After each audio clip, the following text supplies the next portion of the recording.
Allô, c'est Marmeline. Puis c'est ça, je suis ici parce que je vais vous montrer comment faire rôtir vos épices pour le kitchery. Puis c'est le printemps, là. Si vous êtes comme moi, puis vous aimez ça, avoir ça dans votre diète pour le printemps, pour la transition des saisons, je suggère de faire quand même une grosse batch d'épices, juste pour que vous l'ayez toujours en main. Ce que je fais, moi, je les fais toutes rôtir, puis ensuite, je les laisse refroidir, puis ensuite, je vais les broyer dans le blender ici. Puis ensuite, je les mets dans des pots, puis c'est toujours disponible pour moi quand je vais faire le kitchery. Alors, ça facilite énormément ma cuisine. Puis c'est toujours ça le but, de simplifier ça. Alors,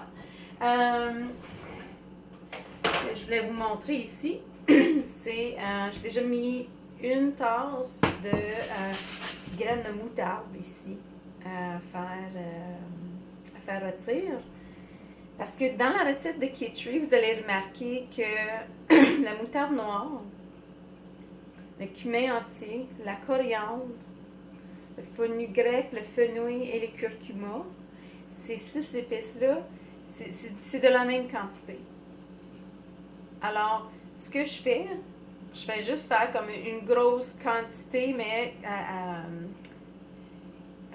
chaque niveau des 6 épices vont être égales. Bref, quand même, c'est simple. Alors, j'ai pris une tasse de moutarde ici, j'ai commencé à faire ça rôtir, puis j'ai mis ça à peu près à medium, disons. Puis ensuite, je prends le cumin, c'est une tasse de cumin, alors j'ai pris une tasse ici. Puis, j'ai ici le fenugrec et le fenouil. Alors, le fenugrec ici. Encore une fois, je fais une tasse. Plus, pas moins. On va faire rôtir ensemble.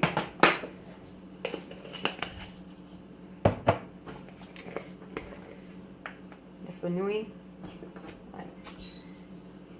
Une nouvelle découverte cette année, c'est sûr. Pas en 2019 mais 2018. Je prends une autre tasse de ça.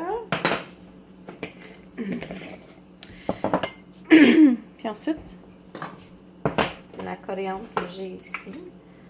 Un petit. Voilà. Donc, j'ai environ une tasse de ça. Donc, vous voyez, j'en ai pas nécessairement tout à fait assez. Je mets ça là-dedans.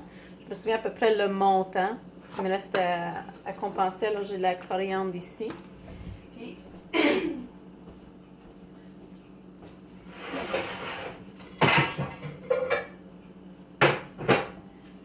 j'aime bien ce grand plat ici, quand même assez large, quand même assez épais ici, qui va permettre vraiment aux épices de pouvoir leur donner la chance de se refroidir avant que je vais les broyer ici dans le blender, dans mon Vitamix.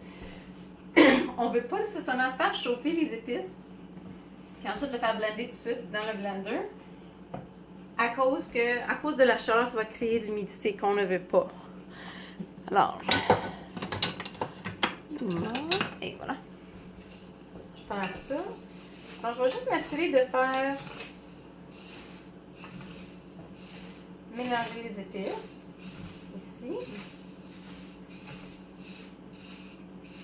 Voilà. Puis, alors, il me reste environ à peu près une tasse ici de curcuma en poudre que je l'ai ici. Je mets ça. Là.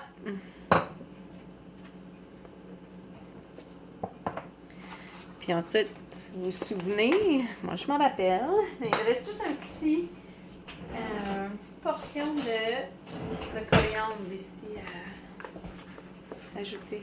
Ah, j'ai oublié.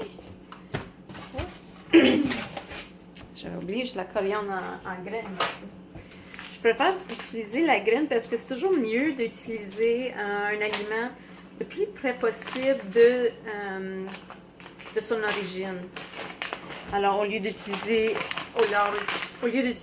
la poudre comme telle, hein, je vais prendre ici d'autres graines. J'ai oublié que j'avais ça. Alors, bref, je prends à peu près qu'est-ce qui me manque. Puis ça, je vais ajouter ça ici. Et voilà.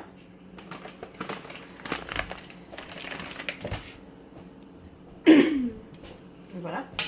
Alors là, ce qu'on fait, pouvez-vous voir? Ben oui, vous pouvez voir. Je vais juste brasser légèrement.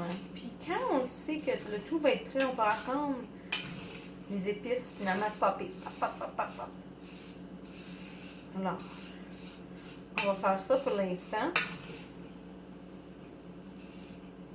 On va attendre qu'ils vont bien se retirer. Puis ensuite, on va venir à broyer ça ensemble. Puis je vais vous montrer le produit final. OK? Ciao!